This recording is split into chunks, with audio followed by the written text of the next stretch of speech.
Live from the City of Angels here on Sunday morning, breaking box office. 4 films with $20 million plus, led by Sinners. You see it over my shoulder. Look at this. One of the best holds we have seen ever for a film. -6%. 45 million. Last weekend, 48 debut for the 3-day. And we're at 45 here in the second weekend. This thing has caught fire, right? It's zeitgeist catching, as we like to say, which means everyone's talking about it. The old school, they're discussing it around the water cooler, right? Yes, that whole thing, it has entered into the greater consciousness, and that's why we have a $45 million second weekend. But again, it wasn't just about Sinners. We'll get to those numbers from Warner Brothers in a second, but also The Accountant 2, Revenge of the Sith. And then you also have Minecraft still doing business and a bunch of smaller films in there. What is so really wonderful to see here on this Sunday morning is that movie theaters are now back into the discussion for things to do for people. For a while there, as we discussed here on Breaking Box Office and on MMT at night, we were worried about the future because we saw so many films coming in and really doing nothing in the marketplace. But films out of nowhere. I mean, listen, Sinners expected to do about $40 million on the opening and then kind of peter off. Not this, okay? So, again, this cannot be overstated how big this is to have this weekend at -6%, straight to the Warner Brothers email. You can see 45 million second weekend. The total cum stateside, $122.5 million. International is way behind. Only 13.5 million this weekend, 39.1 million. So you're looking at a 4-to-1 domestic versus international. Okay, make that 3-to-1. 3-to-1. 3-to-1, you really want to see a 1-to-1, right? You want to see something closer to a 1-to-1. In a lot of cases, it's a 1-to-2 international. This is a weird 3-to-1 on the international versus the domestic, and that's a little bit of an issue. But on the worldwide cum here, 161.6 million. And again, this is an 80 million, correct, on the budget on this. So it really needs to get to upwards of 200 million to be profitable. But listen, we're at 161, and this film should continue to hold again well next weekend. Next weekend, we do get Thunderbolts. But again, I think that this marketplace is proving you can have multiple films in the marketplace and they will succeed. Here's what happened this weekend with Sinners. Domestically, Saturday came in at 18.8 million.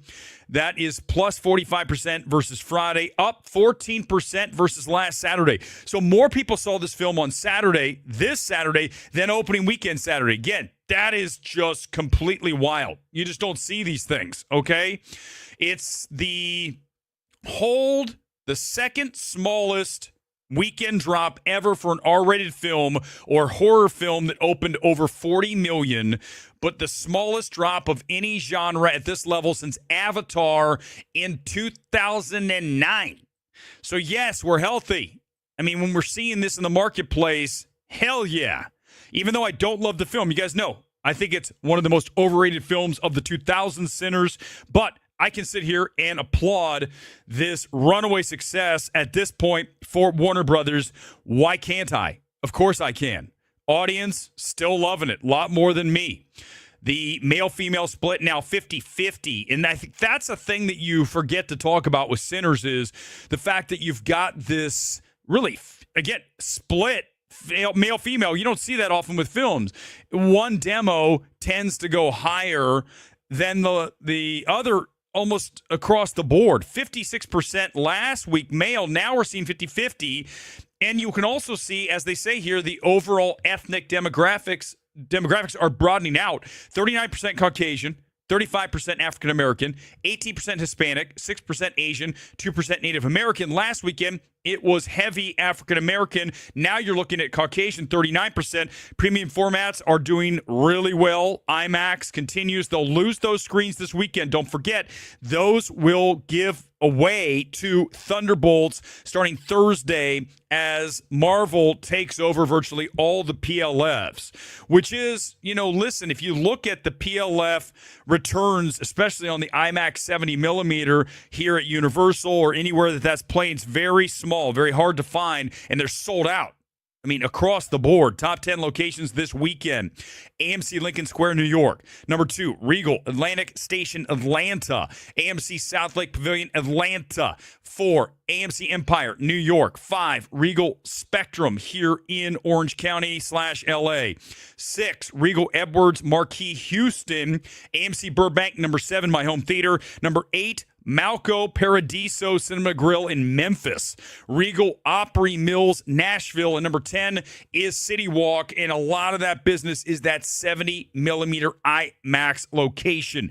Top 10 metropolitan markets this weekend: New York, LA, Atlanta, DC, Dallas, Chicago, Houston, San Fran, Philly, and Miami, as this film continues to absolutely destroy at the box office. Let's go here and go to the Revenge of the Sith reissue from Disney. That was number 2 this weekend, $25.2 million. And you can see the breakdown here from Disney. You're looking at one of the top grossing re-release weekends in domestic history, playing behind Star Wars: A New Hope and The Lion King, the 3D release back in 2011. So it opened number 2, ahead of The Accountant 2. Until Dawn kind of floundered in 5th place. We'll discuss that momentarily. Internationally, number 1 in Germany. The German opening, the second highest opening weekend of 2025 to date. Open number 2, Spain, Mexico. Number 3, UK, Australia. Number 4, France, Brazil. And this is a great example, again, of the studios being reminded that bringing films that were popular in the past, certainly Star Wars, back to theaters can be financially beneficial. When you're looking at a $42 million global haul on a reissue, it's like free cash. You barely have to advertise these things too, right? Just takes off in social media, and they can just send it to theaters, and people dress up and show up and go see it. Crowds were packed at AMC. I saw The Accountant 2. We'll talk about that film tonight. In fact, let's go to that. Accountant 2, $24.5 million, almost matching identically the opening of the 2016 The Accountant at 24.7. So you're only 200,000 off, and who knows what happens. But here's the thing. When we look at this, and you talk about 2016 versus 2014, movies are more expensive. So this movie didn't do as well ticket sales-wise, numbers of people, as the first one. It's an $80 million film. I think that's one of the things that is a little bit concerning here when you look at The Accountant 2 is how can it broaden out internationally? How can it at least try to get to some area of respectability at an $80 million price tag? We'll see how it holds over the next few weekends. Remember, this is Amazon MGM, and they are giving us these movies in theaters. So, I'm not going to fault Amazon versus a Netflix. And we'll talk about Netflix's CEO. Remember, no one goes to the movies. Really? We'll talk about that tonight.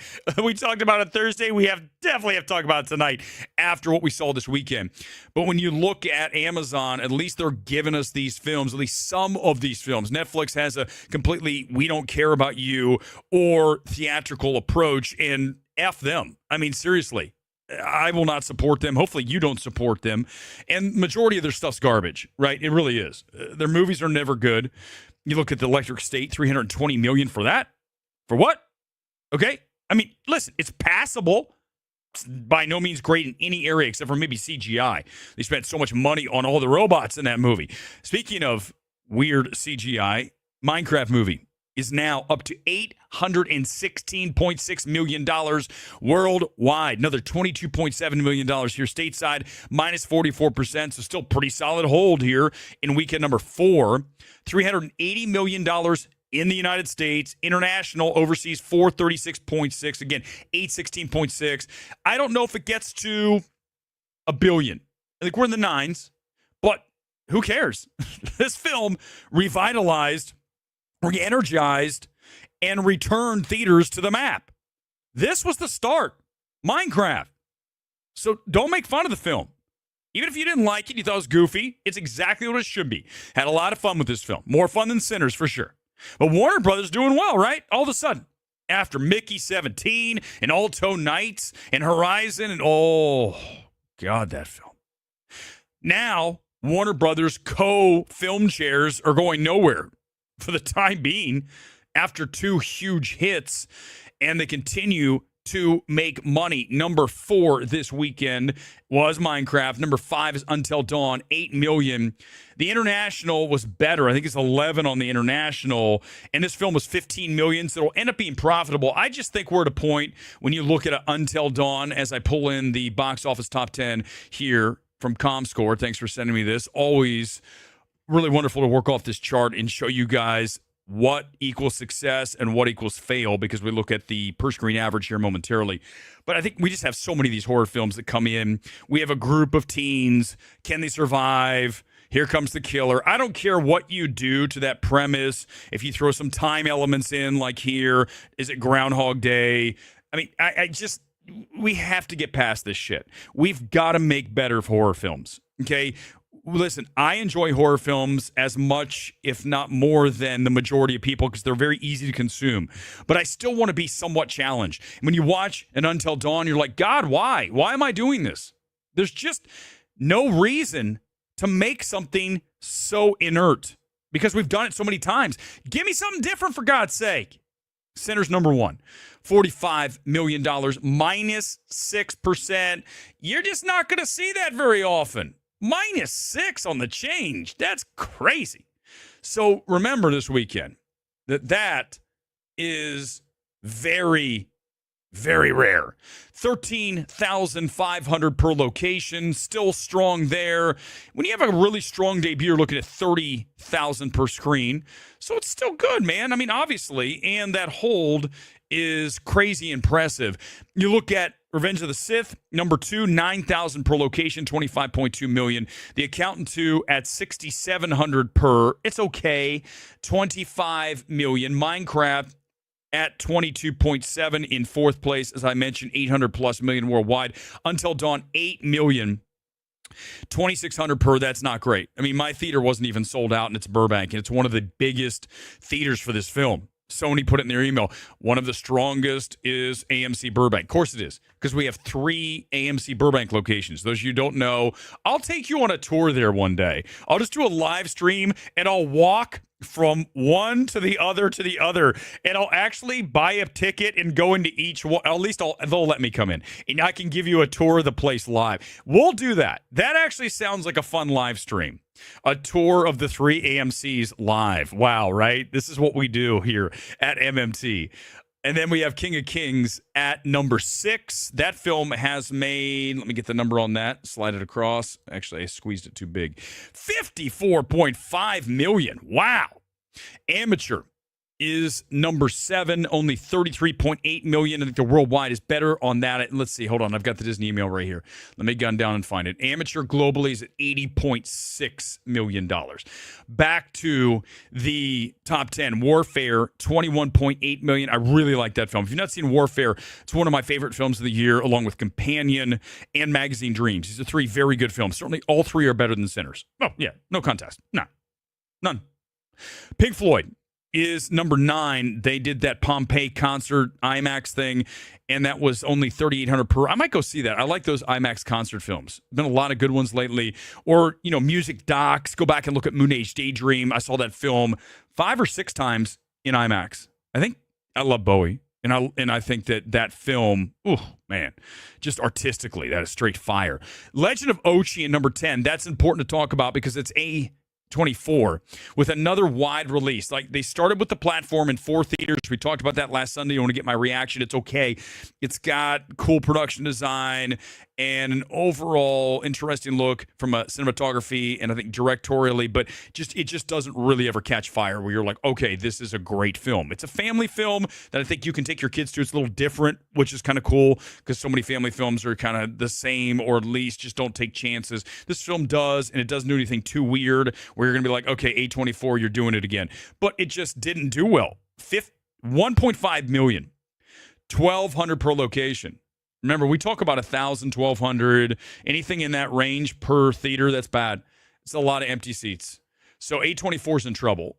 They just aren't the same studio that they were back in the day. You back and you look at A24, they would put these small films out and they would all do well. I mean, granted, maybe not on the expansion nationwide, but at least in the platform. Now the platforms aren't doing well. So you're just saying to yourself, as a brand, A24 has really gone down from where they were back in, let's call it 2015 up to 2020, up until COVID. And then, we saw a little resurgence. Now this brand, whatever that valuation on that company is, it's a hell of a lot less today, for sure, because they just have not been able to dial in their films. They're very, very mixed. To be at best, some of these films like The Front Room should have never been released. Couple comments before we get out of here. Gone Girl, thank you. We'll see you tonight on the stream. Warfare, Magazine Dreams, Companion, Fruitvale Station, Creed, both Black Panther films. I agree. First of all, we talked about this just quickly. Without question, Sinners is Ryan Coogler's 5th best film. That means it's his worst film, okay? Fruitvale Station is, and Creed, 1, 2. Then I would put Black Panther, and I would even put Black Panther 2, and then I'd put Sinners. Sinners is a mess. It has so many things going on. Go back, watch my evaluation stream. I'm not going to do it this morning. I don't have time. Going to play volleyball. You guys know what I do on Sunday. So I'm not going to do it. I'm right. I'm right. I'm 100% right, you guys. If you can't see it, I don't know I'm going to do this one more time to remind you. That's a you problem, not a me problem. That's a you problem if you can't see this shit. It's in front of you, okay? Now, again, I said before, I'll say it again. Not everyone can see it. Some people are colorblind. And I don't mean that in regards to Sinners, but they just don't see things. And, I can't help those people. Also, if you're a low-thinking, low-creative individual, that's on you too. I can't help that. You have to get better. There are things to admire in Sinners, but there's a whole lot to criticize. I mean, a whole lot. So let's celebrate the film financially, and let's leave it. Well, again, who cares? Dude, okay, I'm going to play volleyball, but I'm going to explain something to you. The fact that a film succeeds does not mean that it is a great film. The fact that a film bombs does not mean that a film is a bad film. You guys I can't. I just can't. With some of you, I literally feel like I'm dealing with like 40 IQ and lower people. I can't do it. I don't want to do it. All right? Thanks for being here on Breaking Box Office. We're back tonight on the MMT Sunday Evening Spectacular. Enjoy your Sunday. Peace out.